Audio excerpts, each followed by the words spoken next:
Bismillahirrahmanirrahim. Alhamdulillahirrahmanirrahim.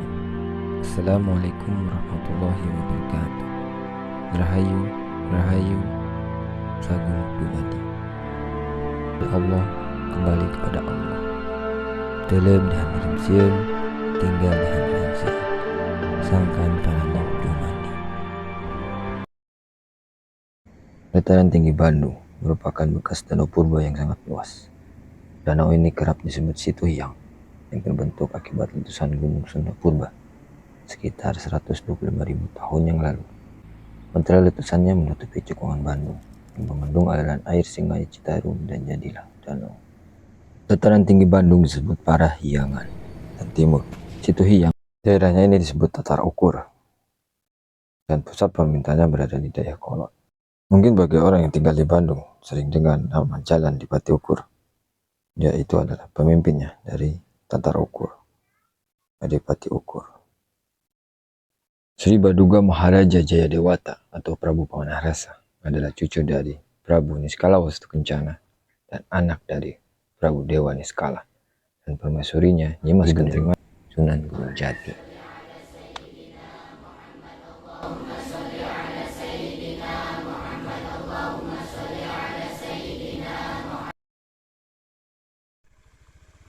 Di sini kami sedang menyusur Sungai Cikapundung untuk menuju sumber airnya berasal. Seperti yang diketahui bahwa Sungai Cikapundung berasal, air merupakan sumber kehidupan fisik kita di dunia. Dan Sang Pencipta air adalah sumber kehidupan jiwa tubuh kita. Dengan melihat mata air ini, kami merasa takjub dengan diberikannya kita sumber kehidupan oleh bumi pertiwi. Sudah sepantasnya kita melakukan timbal balik kepada bumi pertiwi ini dengan menjaganya sebisa mungkin. Yang paling mudah adalah merubah pola pikir kita. Mungkin itu adalah adab dan rasa syukur kita terhadap Sang Pencipta alam semesta ini. Itu adalah akhlak. Itu adalah contoh dari Abdul Minalam. Ci itu adalah air yang memantulkan cahaya. Jadi bisa diartikan Ci itu adalah air yang jernih dan bersih. Jadi nama Ci itu bukan saja untuk sungai, tapi semua yang berhubungan dengan air.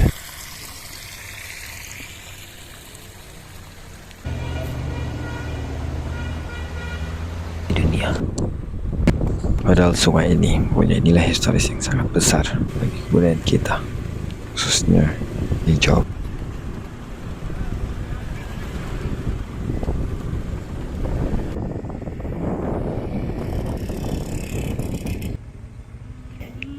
Ini adalah Situ Cisanti.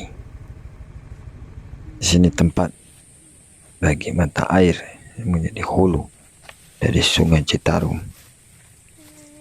Yaitu mata air Citarum. Airnya menyebar oleh sungai kecil ataupun menjadi sumur.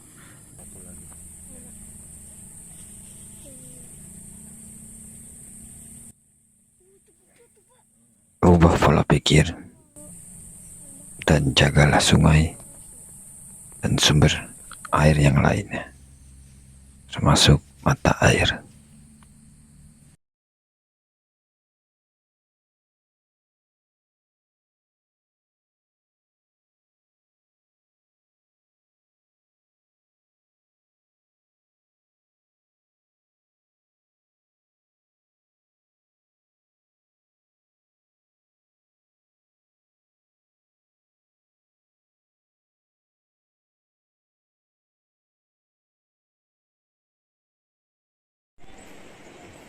Dalam part 2 ini kita akan menyusuri Sungai Citarum di daerah akhir dari cekungan Bandung, atau bisa dibilang hilir dari Sungai Citarum di daerah Danau Purba Bandung sampai ke daerah Saguling. Seperti yang kita tahu, daerah cekungan Bandung dikelilingi oleh bukit-bukit dan gunung-gunung. Bukit itu dalam bahasa Sunda itu disebut pasir.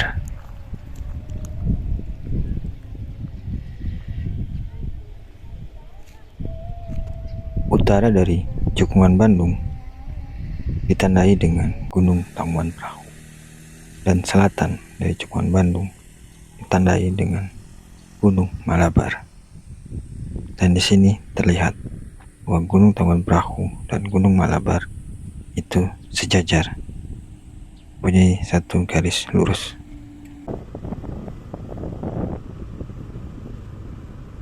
Perjalanan kali ini kita akan mulai dari Curug Jompong ke Waduk Saguling sampai kepada Curug Cukang Rahong. Kedua curug ini mempunyai nilai sejarah yang penting karena diyakini sebagai tempat jebolnya Danau Purba Bandung. Di sini terlihat Danau Purba Bandung terbagi menjadi dua, timur dan barat. Yang di tengah itu disebut Lagadar.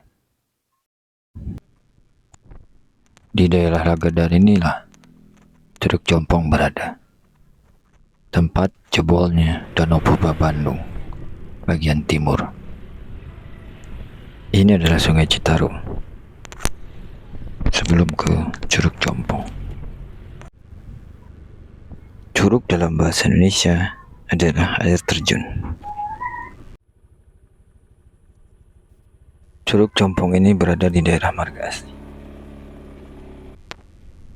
dekat dengan pemakaman Eyang Dalam Mahmud dan Gunung Lalakon.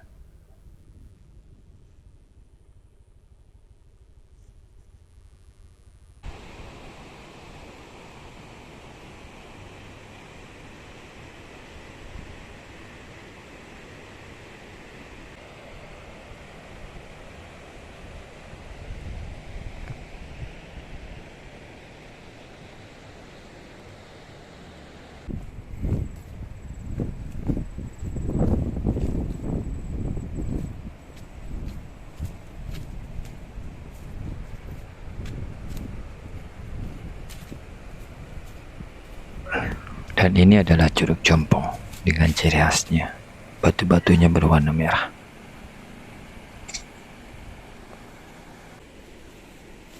Daerah Cekungan Bandung ini erat kaitannya dengan cerita dari Sangkuriang.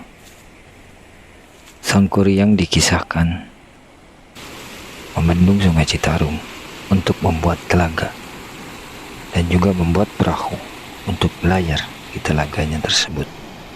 Itu semua atas sayembara dan permintaan dari Dayang Sumbi. Secara singkat seperti itu cerita dari Sangkuriang yang banyak diceritakan khususnya di daerah Jawa Barat ini. Sangkuriang mulai menebang pohon besar, maka pohon itu berubah menjadi bukit yang sekarang menjadi Gunung Bukit Tunggul. Pohon besar itu dipahat untuk membuat perahu. Ranting-ranting pohon ditumpukan di suatu tempat dan berubah menjadi Gunung Burangrang. Dan telaganya itu disebut Danau Bandung Purba. Karena Sangkuriang tidak berhasil dalam sayembara ini, Sangkuriang marah, menendang perahu yang dibuatnya dan menjadi Gunung Tangkuban Perahu, lalu menjebol telaganya itu. Dan ini adalah tempat dijebolnya telaga bagian timur, lalu mengguling-gulingkan tanah ke pasir, dan sekarang menjadi nama Saguling. Dan kita tahu di daerah Saguling banyak terdapat bukit-bukit atau gunung-gunung. Pasir di sini juga bisa diartikan sebagai bukit. Dan dalam cerita Sangkuriang juga terdapat cerita Dayang Sumbi yang mengibas-ibaskan selendangnya untuk mempercepat waktu fajar untuk menipu Sangkuriang. Saat Dayang Sumbi kabur atau lari, selendang ini terjatuh. Jatuhnya selendang ini menjadi daerah bernama Ciputri, dan Dayang Sumbi lari ke arah atau ke Gunung Putri. Gunung Putri berada di depan Gunung Tangkuban Perahu. Untuk cerita Sangkuriang, teman-teman bisa melihatnya lagi detailnya. Dicari saja, banyak terdapat artikel tentang cerita Sangkuriang. Nama Sangkuriang sudah dikenal sejak lama. Terbukti nama Sangkuriang terdapat di naskah Bujangga Manik. Sang Bujangga Manik menyebutkan nama Sangkuriang. Secara geologis, terbentuknya cekungan Bandung ini sama seperti cerita Sangkuriang. Secara geologis, terjadinya cekungan Bandung itu sama seperti cerita Sangkuriang. Van Bemmelen merupakan peneliti asal Belanda pun mengiyakan hal tersebut. Secara singkat, terbentuknya cekungan Bandung itu adalah meletusnya Gunung Sunda Purba. Letusannya membendung Sungai Citarum sehingga menjadi Danau Purba Bandung. Danau Purba Bandung akhirnya menyusut dan membentuk cekungan Bandung. Penyusutan ini terjadi karena jebolnya Danau Purba Bandung, yaitu di dua tempat, di Curug Jompong dan Curug Cukang Rahong. Aliran sungai yang dari Curug Cukang Rahong ini itu menuju ke Sanghyang Tikoro. Dan ini yang masih misterius. Air yang masuk ke Sanghyang Tikoro itu sampai kini belum tahu kemana arahnya. Ini adalah Waduk Saguling. Sungai Citarum masuk ke Waduk Saguling. Dan dari Waduk Saguling ini, Sungai Citarum dibendung untuk dijadikan pembangkit listrik tenaga air sebelum masuk ke Sanghyang Tikoro. Sungai Citarum adalah sungai yang sangat panjang dengan hilir akhirnya di Muara Gembong, Bekasi, melewati beberapa waduk, salah satunya Waduk Saguling, Waduk Jatiluhur, dan Waduk Cirata. Dan sekarang kita ini menuju ke Sungai Citarum Purba.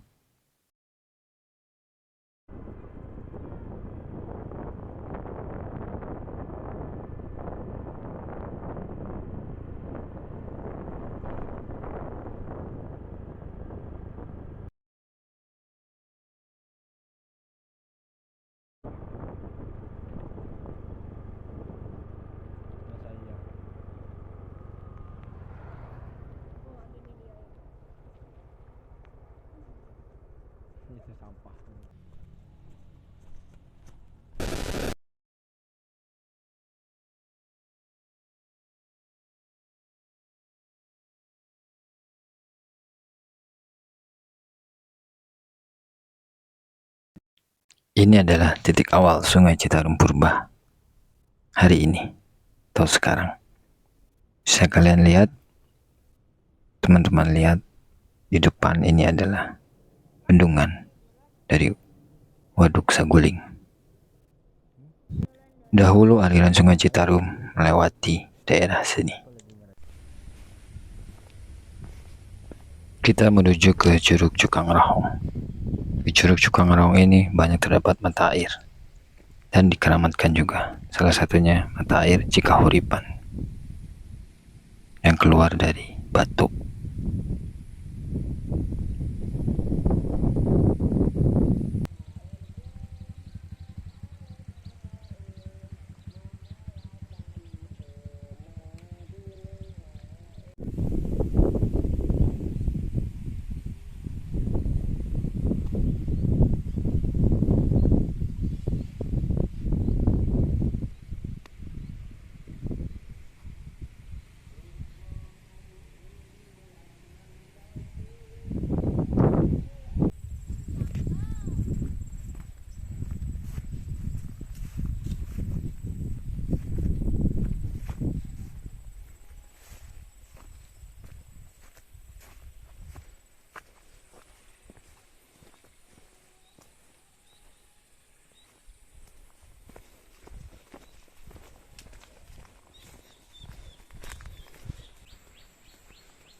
Ini adalah mata air awal di Curug Cukang Raho. Nanti teman-teman bisa lihat mata air lainnya.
Dan ini mata air Cikahuripan, mata air yang paling besar aliran airnya. Ini yang tadi saya sebutkan keluar dari batu.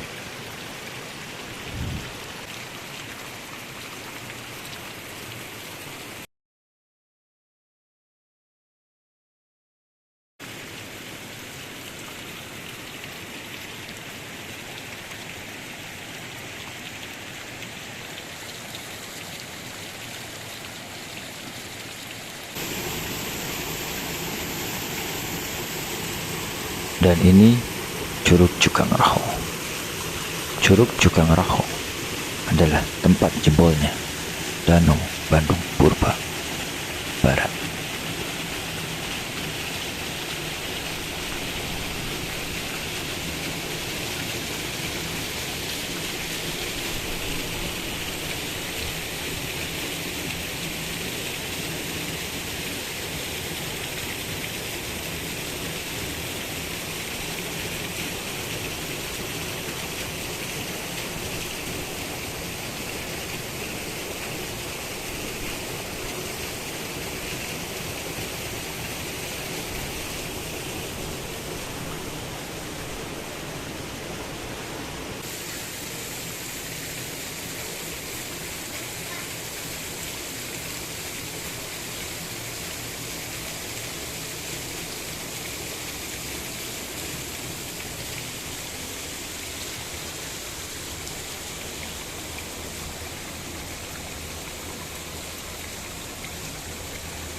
Dan ini celah terakhir dari Curug Cukang Rahong. Aliran Sungai Citarum Purba berlanjut ke Sanghyang Helet, lalu ke Sanghyang Poik, lalu ke Sanghyang Tikoro, dan ke Sanghyang Kenit. Adab terhadap air adalah dengan menjaga, merawat, dan melestarikan sumber-sumber air seperti mata air, sungai, dan yang lainnya. Aliran-alirannya, jalannya sungai, kita harus menjaganya juga. Karena sunatullahnya air mengalir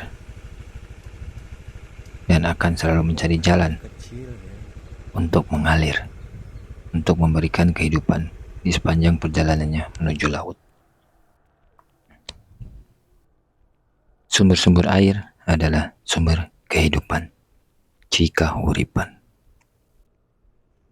Akhlak terhadap air adalah kita harus mengerti bahwa sumber-sumber air tersebut ada yang menciptakan, dan yang menciptakan adalah Gusti Allah, Sang Maha Pencipta.